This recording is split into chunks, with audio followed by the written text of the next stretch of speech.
Jadi di sini gue pengen bahas ya ke kalian, gimana caranya kalian semua yang di sini itu bisa belajar sukses 10 kali lebih cepat dibanding biasanya. Banyak banget dari kalian yang nanya. Waktu itu gue pernah bikin post ya di community, gue tanya ke kalian, apa yang kalian pengen pelajarin dari gue? Di situ ada banyak jawaban ya, ada yang bilang di 2030 kayak gimana nanti, solusinya apa, itu udah gue bikinin semua videonya. Tapi ada satu pertanyaan yang menurut gue menarik. Ada yang tanya gimana sih caranya gue itu untuk belajar ya. Jadi belajar untuk belajar. Nah, makanya di sini gue pengen ngajarin kalian ya, gimana caranya kalian belajar untuk sukses. Belajar yang gue maksud di sini adalah belajar untuk sukses secara finansial ya. Jadi kita garis bawain belajar untuk sukses secara finansial. Bukan belajar untuk materi sekolah, bukan untuk belajar untuk spiritual, bukan belajar untuk kesehatan ya. Gue nggak ngerti semua itu. Yang gue ngerti adalah belajar gimana caranya kalian bisa punya duit yang banyak. Penting banget dalam hidup ngerti seni untuk belajar ya. Karena kalau belajarnya itu tidak efektif, misalnya lu mau sukses, tapi belajar untuk suksesnya itu nggak efektif, itu bisa berabe. Waktu gue masih muda, ya gue itu selalu untuk bikin semua hal itu sekompleks mungkin. Gue merasa gue paling pintar, gue pengen bikin sekompleks mungkin. Contoh ya, dalam segi investasi aja. Kalau lu tahu gue sekarang, cara ngitung portfolio gue sekarang, itu jauh lebih sederhana dibanding cara gue dulu, zaman dulu awal-awal mulai ngitung. Gue itu kalau cuman zaman dulu ya, zaman gue masih di saham, gue beli yang namanya index fund, itu gue macam-macam. Gue pakai 5 factor model ya, gue pakai Fama and Friends 5 factor model, gue factor tilt indeksnya. Repot banget pokoknya ya. Kebanyakan teori ya, dan pakai cara yang simple sekarang gue lakuin ya. Semua teori yang gue pakai dulu aja kalah. Itu yang gue pikir ya, sekarang setelah gue pikir itu adalah cara paling bodoh ya. Ketika lu coba untuk meribet-ribetkan sesuatu dari investasi lu ya, dari flow lu bekerja. Manusia itu punya otak yang simple. Kita harus bikin semuanya simple. Makanya kalau kalian rata-rata perhatiin video gue, itu semuanya kesannya sederhana. Karena jauh lebih gampang ya untuk membuat sesuatu yang kompleks ya. Ngitung model discounted cash flow dan lain itu anak kecil juga bisa. Gue pas udah kecil udah bisa. Tapi untuk menjelaskan sesuatu yang sangat kompleks dengan bahasa yang paling sederhana, itu hanya orang yang super pintar yang bisa lakukan. Makanya kalau kalian lihat konten-konten gue, banyak yang suka ngomong, oh ini dia sederhana ini untuk misalnya terlalu simpel pembahasannya. Justru itu ya konsepnya untuk kalian bisa belajar itu harus sesuatu yang sangat simpel. Orang yang bisa digest ya sesuatu yang sangat kompleks dijelaskan ke kalian secara sangat yang simpel itu yang paling sulit. Dan kalian harus bisa bikin itu sendiri di diri kalian sendiri. Makin kompleks ya lu bikin sesuatu, makin kemungkinan kecil lu bisa eksekusinya dengan sempurna. Kalau lu mau belajar sesuatu, ini gue kasih tahu lo ya kuncinya. Kompleksitas itu adalah musuh dari eksekusi. Coba semua hal di dunia itu lu frame sebagai 1, 2, 3. Simple aja. Hari ini gue harus ngapain? Apa yang gue mau kerjakan? Dan targetnya apa? Lu lihat ya, McD itu desain semuanya dengan simple. Drive thru, ya kan? Lu pesen, lu bayar, lu ambil. Pesen, bayar, ambil. Selanjutnya lagi, pesen, bayar, ambil. Simple, 1, 2, 3. Jadi di video ini ya, gue akan bikin simple juga. Gue bikin 3 cara untuk lu bisa belajar sukses yang paling efisien. Gue kasih tau ya, orang di dunia ini banyak sekali itu cuman sukanya setengah-setengah ya. Jadi ketika mereka coba main game baru, mereka coba untuk bisnis yang baru, mereka coba untuk bahkan olahraga yang baru. Contohnya, ketika lu lihat nih, banyak orang FOMO main pedal. Semua orang di dunia ini kesannya kayak mau main pedal gitu kan. Di Indonesia, oh ayo cari lapangan pedal, main pedal. Yang lu lihat dengan orang yang suka coba-coba begini, itu apa? Pertama dia akan jagonya cepet ya. Dia jagonya cepet atau abis itu dia hit apa? Dia hit yang namanya plateau ya. Dia rata. Sama kayak lu yang sok-sok pengen belajar nih. Belajar nyalain kamera. Pertama lu langsung jago. Tapi nextnya lu akan plateau. Sama kayak main game. Makanya ada orang yang coba beribu-ribu kali makanya masih cupu. Emang awal-awal ya lu mulai sesuatu semuanya itu cepat. Lu mau main basket awal-awal juga cepat. Tapi kalau lu main basket level nasional tuh sulit sekali gitu. Lu kan ketemu plateau gitu. Lu harus latihan untuk shooting misal 1000 kali sehari. Ada levelnya ke setiap game yang lu mainin. Lu mau main piano pun juga sama. Untuk lu cuma sekedar bisa main lagu pop, ya ganti-ganti kunci, itu gampang sekali. Itu cepat sekali belajarnya. Tapi lu kalau mau main improvisasi yang sulit, lu tidak dilatih secara klasikal, lu main jazz pasti berantakan nanti. Lu nggak punya fundamental basis yang kuat. Gimana caranya jari lu bekerja di atas pianonya. Dan ini yang dilakukan sama 99,9% orang di dunia ini. Mau itu bisnis, mau belajar untuk sukses, mau belajar main basket, mau belajar main piano. Semuanya seru dan gampang di awal. Tapi ketika udah mulai sulit, mereka nyerah. Oh ternyata sulit ya main pedal di level yang lebih tinggi. Ya memang sulit. Ketika sulit mereka mikir apa? Ah ini udah nggak seru lagi. Baru mereka quit. Ya, ketika bisnisnya udah mulai susah nih. Buka clothing line. Udah mulai susah. Buka cafe. Mulai susah. Mulai susah. Semua mulai susah. Akhirnya lu semua berhenti. Banyak orang yang gue kenal ya. Teman-teman gue misalnya dari zaman sekolah. Mereka bilang, oh gue punya 3 bisnis. Mana bisnis lu? 3 bisnis sampah maksudnya. Oh lu punya clothing line, punya coffee shop, apa? Bisnis sampah semua 3-tiganya. Gak ada yang jalan dan gak ada yang berhasil. Semua hal di awalnya pasti menyenangkan. Ya, baru dari lu pacaran, lu belajar investasi, awal-awal menyenangkan. Tapi lu kan hit plateaunya, ya. Baru dari situ, Lu bisa ngelewatin nggak masa-masa sulitnya? Lu bisa lewatin nggak persisten dan fokusnya? Itu baru lu skill diuji untuk dari yang biasa aja sama yang terbaik di dunia. Nah, jadi kita akan masuk ke yang pertama. Kalau lu mau belajar untuk sukses, ini yang paling menurut gue paling efisien ya. Cara pertama adalah modeling. Lu model orang paling sukses di industri yang lu mau. Modeling nih caranya banyak. Bisa dari orang yang lu kenal sampai yang lu nggak kenal. Tapi menurut gua kebanyakan di sini pasti modeling seperti gua di awal-awal. Gua model orang yang gua nggak kenal. Model pertama gua itu siapa? Yaitu Warren Buffett. Gua ikutin semuanya. Semua yang dia pernah ngomong, semua yang dia pernah tulis itu gua ikutin. Gua tahu ketika market crash itu dia mikirnya apa. Ya bahkan letter Berkshire tahun 2001, gua inget banget. Dia mulai pesimis kan 2 tahun dia minus. Dia kalah tuh sama S&P. Gue inget semuanya kayak photographic memory di atas kepala gue. Semua yang dia pernah tulis, semua yang dia pernah ngomong, semua Berkshire letternya itu gue baca, semua annual meetingnya gue tonton di YouTube. Itu yang pertama kali gue modal. Setelah 2 itu, yang dari direct source-nya pertama itu gue telan semua. Yang direct dari dia, yang dari mulut dia, dari tangan dia, gue telan semua. Baru gue ambil yang third party-nya, dari pihak ketiga, yaitu yang tulis buku tentang dia. Snowball dan lain-lain, itu semuanya gue telan. Lu kalau mau jadi investor yang paling jago, lu model Warren Buffett. Kalau lu mau jadi pengusaha software paling jago, lu model Larry Ellison yang bikin Oracle.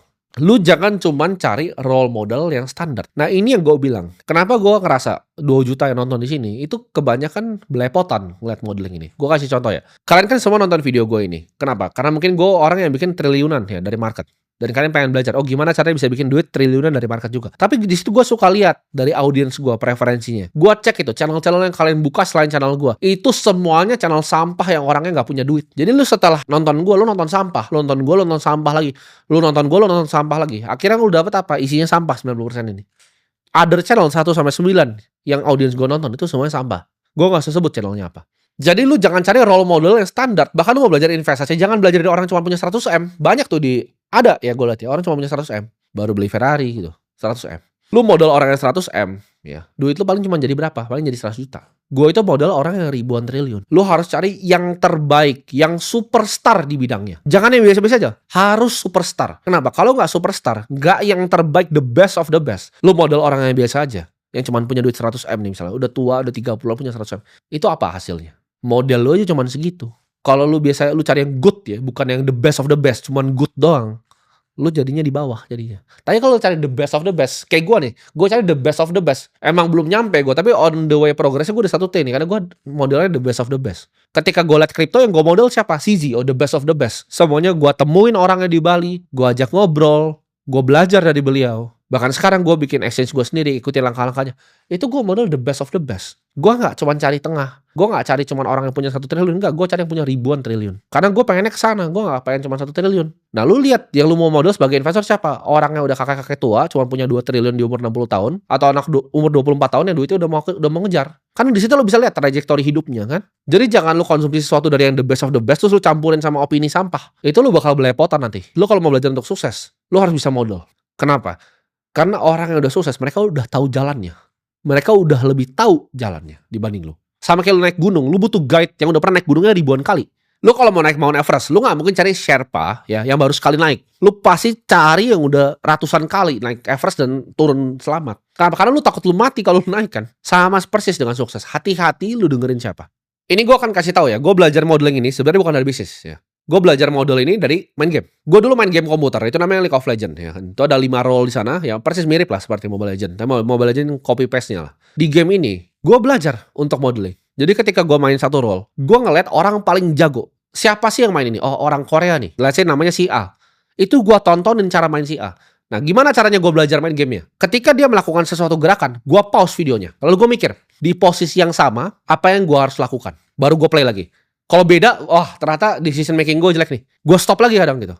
Jadi di kondisi-kondisi tertentu, nih lu yang main Mobile Legends bisa ikutin nih cara gue belajar. Lu misal mau jadi jago ya. Lu cari yang paling jago, lu model, lu nonton videonya di YouTube, lu pause, lu nyalain, lu pause, lu nyalain. Tapi setiap kali lu pause, lu pikir, apa yang lu akan lakukan di situasi yang sama. Jadi dari situ gue belajar modeling. Gue jadi cepet jago sekali, karena gue nyontek orang yang jago sekali. Ketika gue mau jadi orang paling kaya, gue cari siapa orang paling kaya yang ngumpulin duitnya paling cepet. Bukan cuma paling kaya doang, tapi yang paling kaya ngumpulin duit paling cepat. Jawabannya CZ. Dulu gue modelnya Warren Buffett, sekarang gue modelnya CZ. Gue lihat, cara dia jadi kaya sekali itu bagaimana? Apa sih ekosistem yang dia bikin? Jawabannya bukan Ray Dalio, bukan Bill Ackman. CZ itu dari 2018 sampai sekarang ya. Cuma 7 tahun tuh bikin duit luar biasa besar. Itu yang gue model, itu yang gue lihat cara mainnya gimana. Industrinya gue model, bisnis modelnya gue model, semuanya, cara pikirnya, aset investasinya, 99% harta dia di Bitcoin. Gue ikutin. Gue kasih tau ya, kalau ada orang sukses ya, dan udah lama nih suksesnya, itu dia nggak mungkin hoki.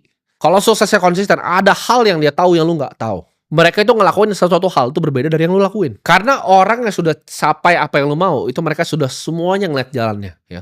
Jadi ketika gue udah liat, oh dia udah nyampe sana, gue cari jalannya gimana caranya ke sana dan gue tabrak terus sampai ke sana. Mau kena tembok, gue hajar terus. Yang penting gue udah liat model gue siapa, gue pengen jadi dia. Ekosistem dia punya apa, investasinya apa, cara mainnya gimana. Ingat ya, sukses always leaves clues. Ya, itu yang pertama, modeling. Yang kedua, reiterasi. Nah ini banyak banget yang salah ya, reiterasi sama repetisi. Orang bilang, oke kalau lu mau ulang terus, lu pasti akan jago. Menurut gue ya, yang bikin teori 10.000 jam itu adalah orang bodoh. Enggak ya. Jawabannya bukan 10.000 jam lu nyoba sesuatu. Tapi lu reiterasi, lu jadi lebih baik lagi. Bukan cuma repetisi, repetisi itu ngulang. Repetisi itu bukan mother of all skill. Reiterasi. Ini gue koreksi nih orang yang bikin 10.000 jam itu. Gue kasih contoh ya, di game gue sama. League of Legends tuh sama Mobile Legends, jadi kalau kalian pernah main tuh sama ya, ini Mobile Legends ini apa, game tolol yang nyontek game yang asli. Di game yang asli nih, ketika lu bermain game itu, ya ini gue ngomong semua hal, lu bisa main 10.000 jam dan lu masih tolol tuh bisa. Lu nyangkut gitu ya di level yang sama 10.000 jam itu bisa. Sama seperti basket. Banyak gak anak-anak main di komplek? Mungkin 10.000 jam dia main basket. Tapi cupu-cupu aja terus. Kenapa dia gak jago? Kenapa dia gak bisa main di IBL? Karena latihannya beda. Cara dia pemanasannya beda. IBL tuh ada conditioning. Mungkin yang main 10.000 jam ngasal-ngasal lompat-lompat mendarat ngasal tuh celaka. Cedera cepet. Kenapa dia gak pernah bisa main di levelnya IBL? Dia cuma gaya-gaya dribblenya biar keren aja. Tapi tidak efisien. Gak satu gerakan bisa ngelewatin orang. Dia gak belajar pola yang kayak orang IBL main. Otaknya gak sampai. Ketika dia main di komplek nih jago nih, main lomba, dikasih pola, berantakan. Karena itu cuma repetisi bukan reiterasi. Tidak diasah. Lu trading di market ya. Lu ngasal, lu trading 10.000 jam bisa tetap jadi orang tolol cuman gambar-gambar garis. Tapi kalau setiap trade yang lu bikin, itu lu tulis di Excel. Oke, saya bikin trade ini karena ini. Semua investasi di hidup gua itu gua bikin caranya Warren Buffett. Ada 20 ya. Gue punya 20 punch card di hidup gue. Gue cuma pakai 20 ini. Gue cuma pakai. Ketika gue nembak gede, itu 20-nya gue pakai 19. Seumur hidup gue cuma boleh punya 20 investasi. Jadi gue lihat tuh, bener-bener keputusan gue apa sih? Gue inget, pas gue beli Bitcoin dulu, apa sih yang gue pikirin? Pas gue beli BNB dulu, apa sih yang gue pikirin? Gue tulis itu. Gue beli di harga segini karena waktu itu gue mikir ini. Karena gue mikir waktu itu kondisi makro seperti ini. Jadi itu yang gue pikir terus. Gue nggak ngasal gitu. Ketika salah, gue review ulang. Oke, waktu itu gue mikirnya apa ya? Waktu gue beli ini. Semuanya diulang dan direiterasi sama. Lu main game, nonton reviewnya. Lu jangan cuma main terus nextnya main kalah, main kalah. Kalau lu kalah berarti ada hal yang bego yang lu lakukan. Lu nonton replaynya, oke salahnya di sini. Itu namanya reiterasi. Bukan ngasal main-main 10.000 jam lu jadi tolol juga. Sama kayak bisnis, lu 10.000 jam jadi tolol juga. Investasi sama. Lu 10.000 jam lu ngasal beli ini, beli itu, spekulasi kayak judi, ya lu pasti miskin juga ujung-ujungnya. Reiterasi adalah sumber pelajaran dari semua skill. Jadi penting untuk belajar. Dan yang ketiga ya adalah nyemplung total. Pertama modeling, kedua reiterasi, ketiga nyemplung total. Lu kalau nyemplung total ke suatu tempat, contoh kayak gue 2022 itu gue nyemplung total ke kripto. Gue datengin model gue CZ. Gue datengin semua market maker di dunia. Gue terbang ke berbagai negara. Gue pelajarin tiap kali gue ke negara, bahkan cuma jalan-jalan di Turki aja, gue pelajarin sistem moneternya bagaimana. Gue cari di internet kenapa sih harga di sini naik terus. Apa sih yang bank sentral lakuin sampai blunder begini? Kenapa semuanya pakai Bitcoin di sini? Gue pelajarin terus ya. Selama 3 tahun terakhir hidup gue itu cuma di kripto. Yang gue pikirin dari pagi sampai malam adalah teknologi ini gimana cara merevolusi dunia. Dan bagaimana gue punya infrastrukturnya, gue punya railnya di sini, gue punya fundnya di sini, gue punya exchange di sini, gue punya semuanya gitu. Gue punya dana abadinya, gue punya family office sendiri, semuanya di kripto. Gue nyemplung, gue kasih 100% hati gue ke sini. Kalau lu gak nyemplung 100%, lu cuma setengah-setengah, lu tidak akan dapat hasil yang lu mau. Percuma lu mau modeling, lu reiterasi, tapi kalau lu gak nyemplung full, lu masih setengah-setengah. Lu pasti pengen belajar A, pengen belajar B, gak bisa. Gue tahu ya, opportunity ada AI di depan mata, tapi gak gue ambil karena gue tidak bisa. Ada energi juga di depan mata nih. Gue bisa aja main solar, ya main wind, main geothermal. Gue punya duitnya, gue punya koneksi, gue bisa main. Gue ditawarin sama grup-grup konglomerat paling besar di Indonesia. Ayo main energi bareng kita main. Sabar dulu, gue fokus nih, ya kan? Yang ada meme itu, fokus kripto ya kan. Fokus gue.